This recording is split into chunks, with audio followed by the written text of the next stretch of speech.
예수님이 활동하신 그 현장에 가면은 마음이 어떻게 되느냐 하면 간절해져요. 간절해지고 간절하게 울부짖게 돼 있어요. 간절하게 울부짖으면 하느님께서 가만히 있어봐. 그래 맞아.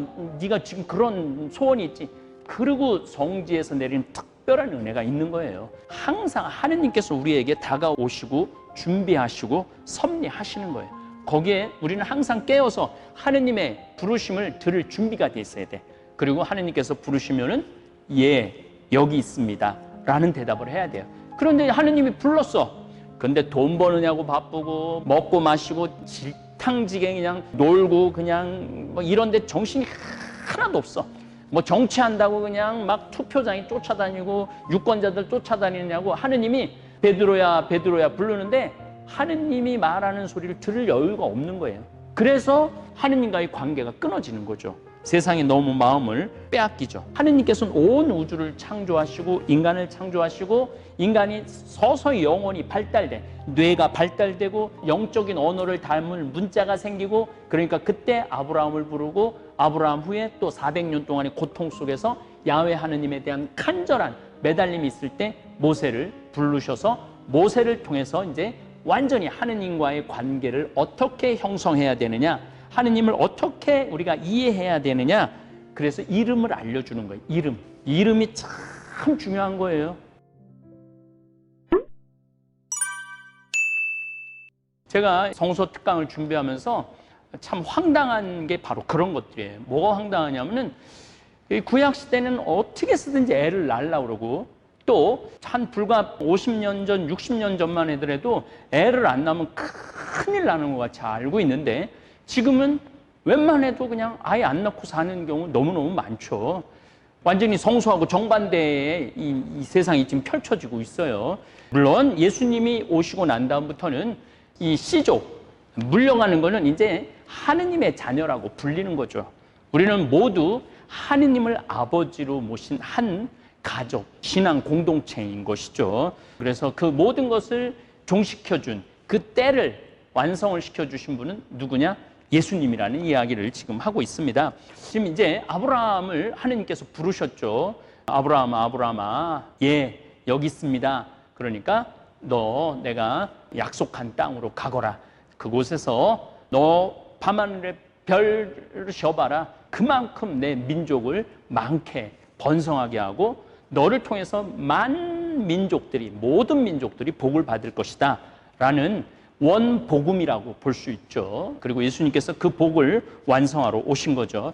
탈출기를 보면은 이제 아브라함에서 아브라함, 이삭, 야곱 때 요셉이 막내인데 끌려가죠, 이집트로. 근데 꿈 해몽을 잘해갖고 총리가 되죠. 그러자 가나안 땅에서 7년 동안 아버지 70명이나 되는 가족이 가물어갖고 도저히 어떻게 할 수 없으니까 이집트로 내려오죠. 이집트는 말씀드렸어요. 수단, 에티오피아에서 한 6,000km를 흐르는 나일강이 있는데 이 나일강의 삼각주가 범람을 해요. 그럼 아주 땅이 비옥하게 되죠. 그 크기가 어느 정도냐? 우리나라 한반도 반 정도가 전체가 농토예요. 끝도 없는 농토예요. 그러니까 지중해를 차지하려고 그러면은 어디를 차지해야 되느냐면 이집트를 차지해야 되는 거예요. 그만큼 이집트가 식량이 풍부한 나라죠. 지금도 이집트는 인구가 1억이 넘죠. 제가 오래된 통계로 기억을 하면은 이집트가 쌀 생산량 세계 8위예요. 8위. 굉장히 쌀 생산이 많은 밀 생산이 많은 나라죠. 어쨌거나 하여튼 이제 아브라함부터 이삭, 야곱까지 해갖고 이집트로 내려갔어요. 야곱 집안이. 그리고 400년 동안 왕조가 바뀌면서 제18 왕조, 파라오 왕조가 바뀌면서 요셉의 그 공덕을 생각하지 않고 왕들이 갑자기 많이 불어난 히브리인들을 괴롭히기 시작해요. 너무너무 고통스럽게 시작해요. 더욱이 이제 남자아이를 낳으면은 강에다 내다 버리라는 법까지 칙령을 반포합니다. 그래서 이제 이스라엘 백성들이 이제 아브라함의 하느님, 이삭의 하느님, 야곱의 하느님, 우리 너무너무 고통스럽습니다라고 울부짖어요. 근데 성서 참 재미나요. 성서가 여러분들 보시면은 처음부터 끝까지 읽어보면은 이해 안 되는 것도 있어요. 이성적으로 못 받아들이는 것도 참 많죠. 뭐 800년을 살았다, 900년을 살았다, 뭐 700년을 살았다. 그런 거 우리 이성으로 잘 이해가 안 되죠. 이해 안 되는 부분들이 많아요. 이해 안 되는 부분은 그냥 넘어가셔야 돼요. 이해 안 되는 걸 계속 이해하려고 그러면은 자중질환에 빠져요. 그 글자에, 거기에 빠져서 하느님의 큰 그림을 우리가 들여다볼 수가 없습니다. 그래서 제가 성서 작구적으로 해석을 안 하고 굉장히 넓게 성서를 바라보자고 계속 말씀을 드리는 겁니다. 탈출기 2장 23절을 보면 이런 얘기가 나와요. 오랜 세월이 지난 뒤 이집트 임금이 죽었다. 이스라엘 자손들은 고역에 짓눌려 탄식하며 부르짖었다. 그러자 고역에 짓눌려 도움을 청하는 그들의 소리가 하느님께 올라갔다. 하느님께서 그들의 신음소리를 들으시고 아브라함과 이삭과 야곱과 맺으신 당신의 계약을 기억하셨다. 400년 동안 그렇게 괴로웠는데 선택된 민족이라고 그러고 복받을 민족이라고 그러는데 400년 동안 그렇게 고역에 시달리는데 막 울부짖고 나니까 하느님께서 맞아, 내가 얘네들한테 복 준다고 그랬지. 근데 지금 고통을 겪고 있네. 하느님께서는 이스라엘 자손들을 살펴보시고, 한번 살펴본 거예요. 하도 부르짖으니까 살펴보시고 그 처지를 알게 되셨다. 이 참 받아들이기 힘든 성서 구절이에요. 왜냐하면은 아브라함한테 너 가족도 버리고 친족도 버리고 아버지 집을 떠나갖고 가나안으로 가라. 그럼 내가 끝도 없는 민족, 헤아릴 수 없는 민족으로 만들어주겠다. 그렇게 말씀을 하셨는데 400년 동안 까먹고 있다가 울부짖으니까 그때서 이스라엘 사람들의 처지를 알게 되셨다라는 성서 표현이 있어요. 시편 90편에 보면은 천년도 당신 눈에는 지나간 어제 같고라는 시편 노래가 나와요. 뭐 가끔 농담 삼아 우리 신부들이 신부님 왜 내 기도를 하느님이 안 들어주세요. 그런데 들어는 주실 거다. 걱정하지 말아라. 근데 하느님은 하루를 천년으로 생각하기 때문에 네가 지금 하는 기도를 천년 후에 들으실 수도 있다. 안 들어주시는 건 아니다. 그렇게 그 말도 아닌 말을 할 때가 궤변론이라고 그러죠. 말도 아닌 말을 농담 삼아 하는 게 이런 성서 구조를 보면은 그런 농담이, 정서적인 농담이 나오죠. 여기서 제가 여러분들한테 이스라엘에 가면은, 예루살렘에 가면은, 갈릴레아에 가면은 성지에서 내리는 은총이 있어요. 확실히 있어요. 저는 애 못 낳는 사람이 간절한 소원을 가지고 가서 저 성지순례 따라가갖고 거의 다 아이를 가졌다는 얘기를 들었어요. 신부님 7년 아이가 없었는데 애가 성지순례 가서, 그게 뭐냐면은 성지에 가면은 예수님이 활동하신 그 현장에 가면은 마음이 어떻게 되느냐 하면 간절해져요. 간절해지고 간절하게 울부짖게 돼 있어요. 간절하게 울부짖으면 하느님께서 가만히 있어봐. 그래 맞아. 네가 지금 그런 소원이 있지. 그리고 성지에서 내리는 특별한 은혜가 있는 거예요. 제가 이제 여기 우리 성모님, 과달루페 성모님도 말씀을 한번 드릴 건데, 그 성지에 가면은 사람이 간절해져요. 하느님께 간절하게 기도하면은 하느님께서 많이 들어주신다는 그러한 증거입니다. 증거. 그래서 여러분들도 기도하실 때 간절하게 기도하셔야 돼요. 어쨌든 아브라함을 하느님께서 부르시고 이게 이제 600년의 세월이 지난 거죠. 하느님이 아브라함을 부를 때 이래요. 아브라함아, 아브라함아. 그러니까 창세기 22장 1절에 보면은 아브라함이 이렇게 대답을 합니다. 예, 여기 있습니다. 모세도 하느님이 탈출기에 이렇게 불러세요. 하느님께서 모세야, 모세야 이렇게 불러요. 그러니까 어떻게 해요? 예, 여기 있습니다. 인간이 먼저 하느님을 부르는 것이 아니에요. 항상 하느님께서 우리에게 다가오시고 준비하시고 섭리하시는 거예요. 거기에 우리는 항상 깨어서 하느님의 부르심을 들을 준비가 돼 있어야 돼. 그리고 하느님께서 부르시면은 예, 여기 있습니다 라는 대답을 해야 돼요. 그런데 하느님이 불렀어. 근데 돈 버느냐고 바쁘고 먹고 마시고 질탕지갱 그냥 놀고 정신이 하나도 없어. 뭐 정치한다고 그냥 막 투표장에 쫓아다니고 유권자들 쫓아다니느냐고 하느님이 베드로야 베드로야 부르는데 하느님이 말하는 소리를 들을 여유가 없는 거예요. 그래서 하느님과의 관계가 끊어지는 거죠. 세상에 너무 마음을 빼앗기죠. 모세가 하느님의 이름을 물어요.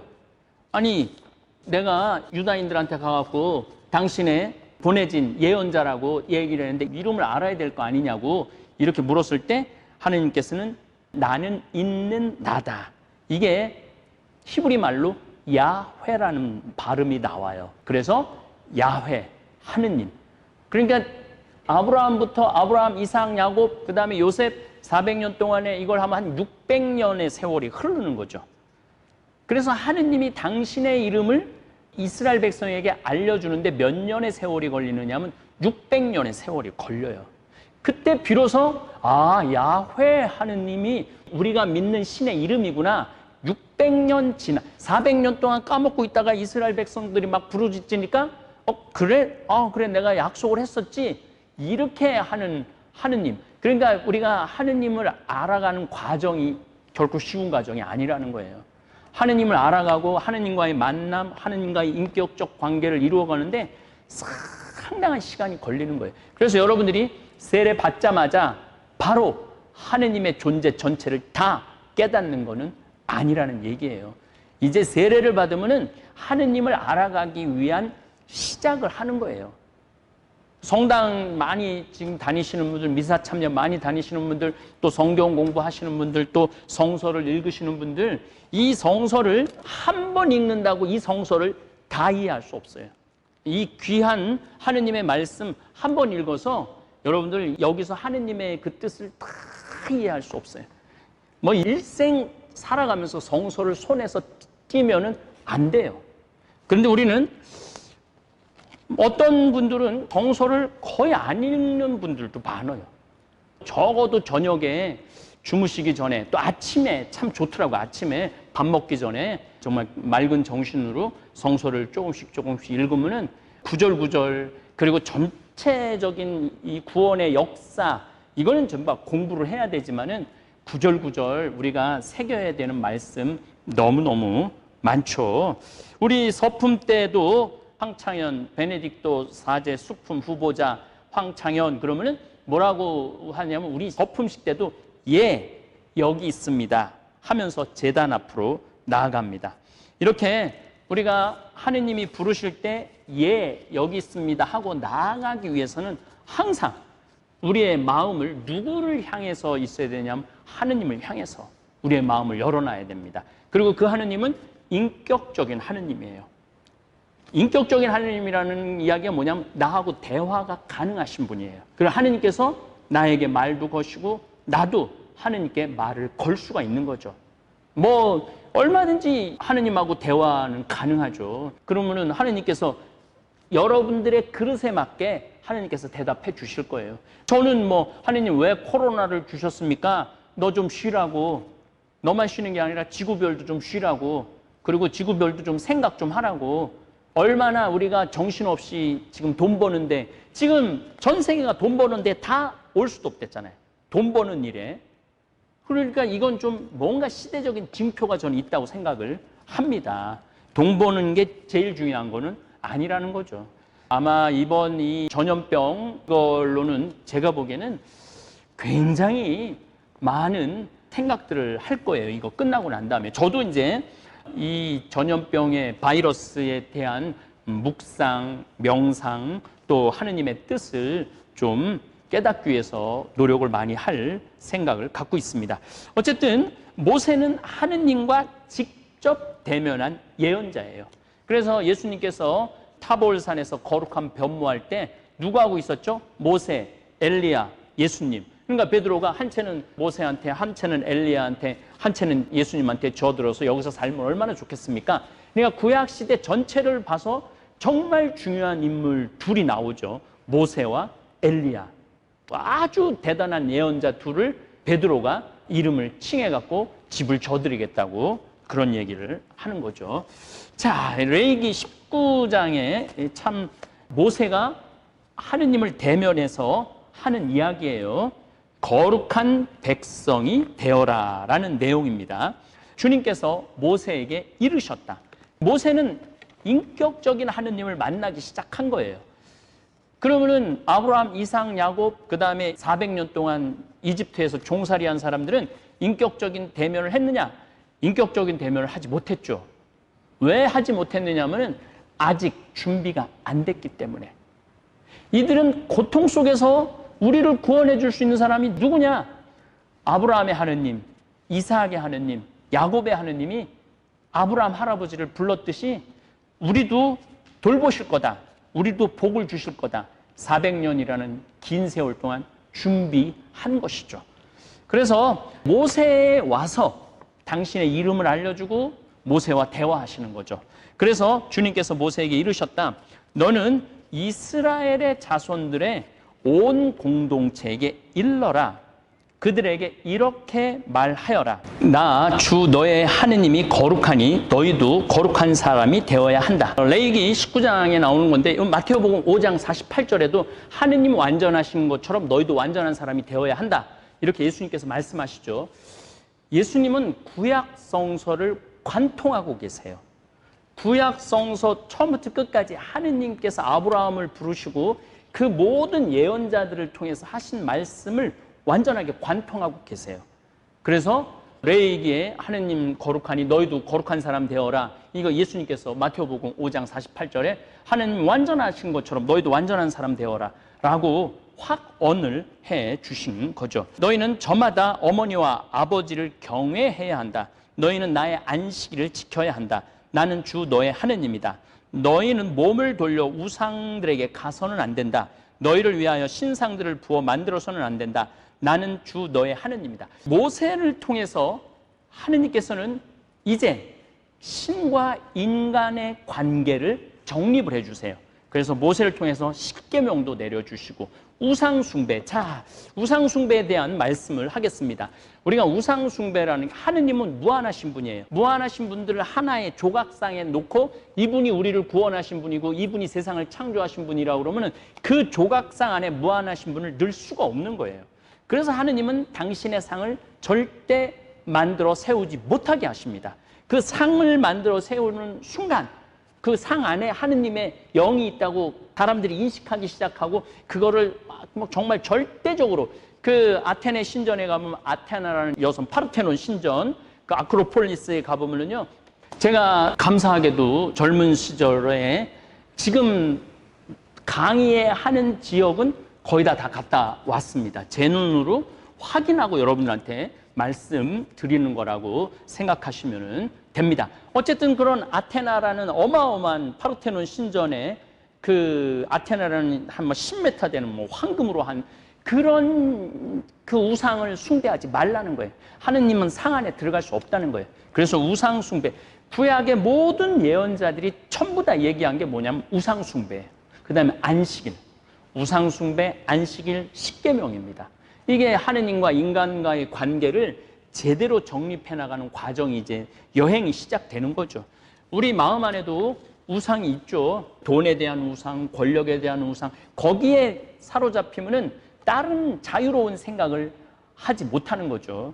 예수님은 항상 진리가 너희를 자유롭게 하리라고 그랬는데 그런 거에 자꾸 매달리다 보면은 우리가 우상에 빠지는 거죠. 그래서 우리 영혼이 영원한 하느님을 닮지 못하고 우리의 영혼이 갇혀 지내는 거죠. 자유롭지 못한 거죠. 그리고 19장 9절에 보면은 참 제가 좋아하는 구절이에요.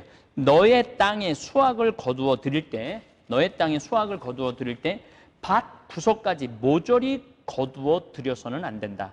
거두고 남은 이삭을 주어서도 안 된다. 너희 포도를 남김없이 따 드려서는 안 되고 포도밭에 떨어진 포도를 주어서도 안 된다. 그것들을 가난한 이와 이방인을 위하여 남겨두어야 한다. 나는 주 너의 하느님이다. 여기서 벌써 레위기에서부터 하느님은 가난하니 나눔에 대한 이야기를 합니다. 우리 생태마을 또 가끔 이제 자연인이다를 보면은 산에 짐승들이 와서 많이 먹고 가죠. 근데 그 자연인들 가운데 이런 분들이 있어요. 그냥 너도 나눠 먹고 나도 나눠 먹는 거지.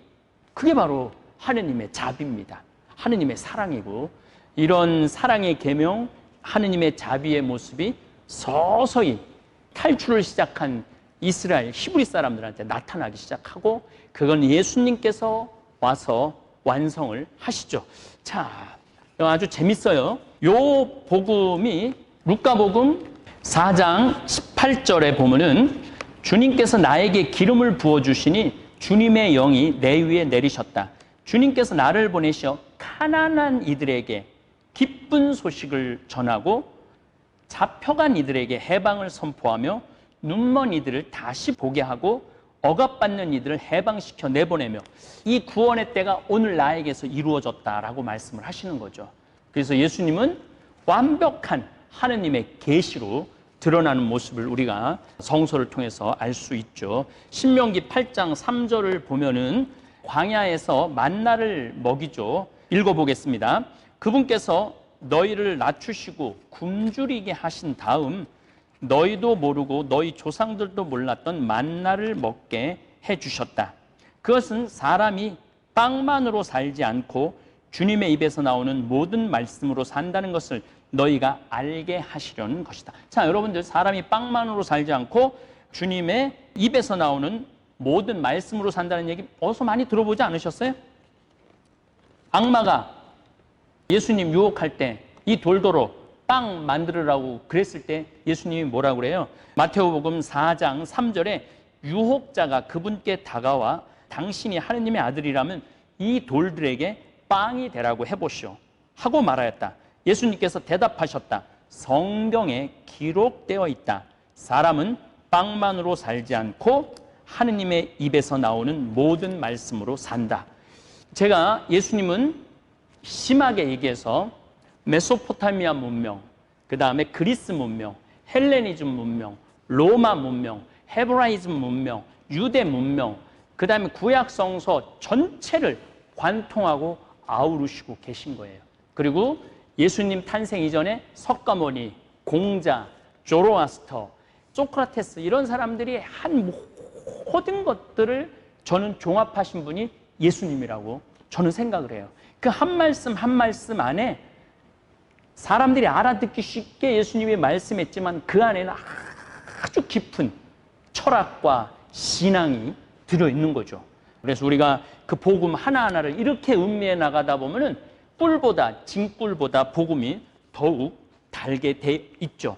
자, 이제 모세가 하느님한테 불륜을 받아갖고 이집트에 가갖고 10가지 재앙을 일으키고 난 다음에 파스카, 과월을 합니다. 탈출하는 거죠. 그래서 엑소도스 한다고 그러죠. 탈출하는 거죠. 이때 문설주에 양의 피를 바르고 누룩 안 든 빵을 먹고 떠나는 거죠. 여기에 어린 양의 피를 바른다, 누룩 안 든 빵을 먹는다. 우리 많이 귀에 익숙하지 않아요? 그래서 미사 성제를 파스카 성제 기념이라고 그래요. 파스카 축제. 이스라엘 백성이 양의 피와 누룩 안 든 빵을 먹고 탈출을 했듯이 우리도 미사 때 예수님의 살과 피를 받아 먹으면서 이 세상에서 탈출해갖고 어디로 가는 거야? 하느님의 나라로 향하는 거예요. 아브라함은 75세 하느님한테 불리움을 받아갖고 175살에 죽었죠. 모세는 40살에 왕자로 살다가 이집트의 왕자로 살다가 히브리 사람 죽이는 걸 보고 이집트 사람 때려 죽이고 도망을 가죠. 미디안이라는 지금 사우디아라비아 지역이 있는 데로 도망을 가갖고 80살까지 이드로가 제사장이에요. 그래서 그 이드로라는 장하고 같이 살면서 아마 종교에 관련된 옷은 어떻게 입어야 되고 자세는 어때야 되고 이런 것들을 굉장히 익숙하게 읽지 않았는가. 또 한 가지는 이 이드로 요 사우디아라비아 이 사람들은 아랍 사람으로 봐야 돼요. 다시 말하면 함무라비 법전의 영향을 받은 사람으로 봐야 돼요. 그래서 이 모세의 이 내용 전체가 뭐하고 많이 겹치느냐 하면은 구바빌로니아 대왕이 반포한 함무라비 법전하고도 많이 겹쳐 있어요. 그래서 우리가 구약 성서만 가지고는 이 성서를 온전히 다 이해할 수 없다는 거죠. 그래서 이런 아주 아름다운 말씀들이 나오는 거죠. 어쨌든 하여튼 모세는 파스카, 과월절의 의미, 초막절의 의미, 유월절의 의미 이런 것들이 누구한테 다 나오느냐? 모세한테 다 나와요. 그래서 모세 오경, 토라 이게 유대인들한테는 절대적으로 중요한 겁니다. 왜냐하면 유다인들이 아브라함의 하느님은 사실은 인격적인 그런 모습을 드러내지 않으세요. 그냥 막연한 약속만 하시죠. 모세에 와서 완전한 하느님과의 선민, 선택된 민족, 제사장의 의미가 되죠. 그래서 십계명을 얘기하고 우상 숭배를 얘기를 하고 레위기에서는 제사법, 종교, 건축에 대한 지침을 내리죠. 하느님께서 먼저 말을 건네오시고 먼저 부르시는 계시 종교예요. 계시 종교. 자, 다시 한번 계시 종교에 대한 의미를 말씀을 드리겠습니다. 보통 우상 숭배는 인간이 만들어서 숭배하는 거야. 그런데 우리 야훼 신앙은 하느님께서 먼저 우리를 부르시는 거야. 인간을 부르시는 거야. 그리고 상으로도 만들지 말아라.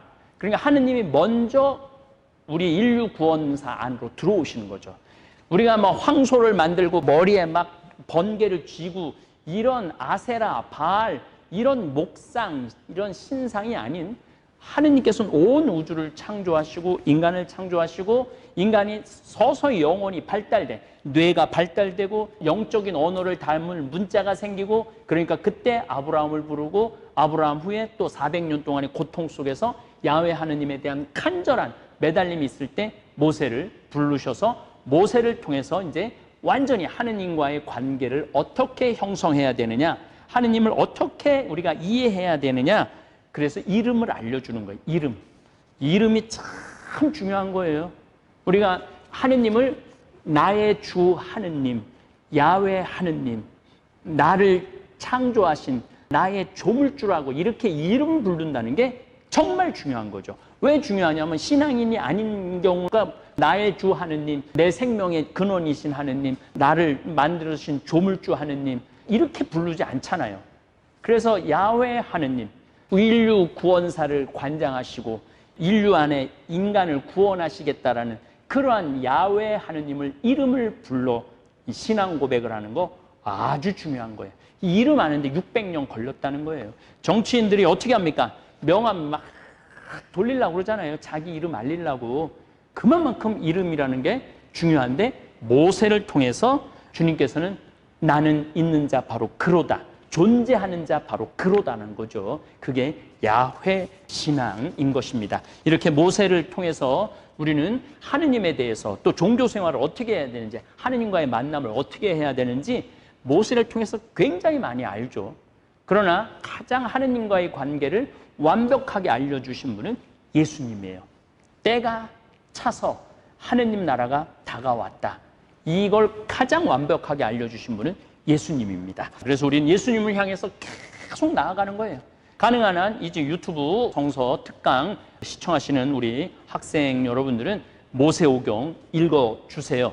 대신 제가 이제 낳고는 이제 안 읽어도 된다고 그랬죠? 안 읽으셔도 돼요. 성서를 읽을 때 낳고는 그냥 지나가셔도 돼요. 낳고만 지나가시고 나머지 이야기들을 읽으면은 굉장히 빨리 성서를 재미있게 읽으실 수 있습니다. 공부가 다 끝나고 나면은 처음부터 끝까지 어떻게 낳는지 그것도 다 한번 읽어보시면은 굉장히 은총을 많이 받으실 겁니다. 감사합니다. 오늘도 황창현 신부님의 강연에 함께해 주셔서 감사합니다.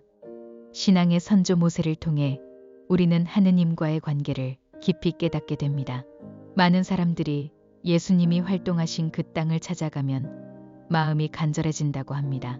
간절한 기도로 하느님을 찾으면 하느님께서도 응답해 주신다는 것. 이것이 성지에서 받는 특별한 은혜입니다. 하지만 중요한 것은 우리가 하느님을 부르는 것이 아니라 하느님께서 우리를 먼저 부르신다는 점입니다. 하느님께서는 우리를 준비하시고 섭리하시며 언제나 우리를 향한 계획을 가지고 계십니다. 그렇기에 우리는 늘 깨어 있어야 합니다. 그리고 하느님의 부르심이 들릴 때 여기 있습니다 라고 응답할 줄 알아야 합니다. 그러나 세상살이에 바쁘다 보면 하느님의 부르심을 듣지 못하고 하느님과의 관계가 끊어질 수도 있습니다. 바쁜 일상 속에서도 우리를 부르시는 하느님의 음성에 귀 기울여야 합니다. 하느님께서는 온 우주를 창조하시고 인간을 창조하셨습니다. 그리고 시간이 흐르며 인간의 영혼이 발달하고 뇌가 발달하며 영적인 언어를 담을 문자가 생겨났습니다. 그 흐름 속에서 하느님께서는 아브라함을 부르셨고 400년의 고통 속에서 간절한 기도를 드리던 이스라엘 백성에게 모세를 보내셨습니다. 그렇게 하느님께서는 모세를 통해 당신의 이름을 알려주셨습니다. 야훼라는 이름을 통해 우리는 하느님이 어떤 분이신지를 알게 되었습니다. 하느님과의 관계 속에서 우리가 어떻게 살아가야 하는지를 배우게 되었습니다. 우리도 모세처럼 하느님의 부르심을 듣고 응답할 수 있도록 마음을 열고 늘 준비된 삶을 살아야겠습니다. 감사합니다. 하늘에 계신 우리 아버지, 아버지의 이름이 거룩히 빛나시며 아버지의 나라가 오시며 아버지의 뜻이 하늘에서와 같이 땅에서도 이루어지소서. 오늘 저희에게 일용할 양식을 주시고 저희에게 잘못한 일을 저희가 용서하오니 저희 죄를 용서하시고 저희를 유혹에 빠지지 않게 하시고 악에서 구하소서. 아멘.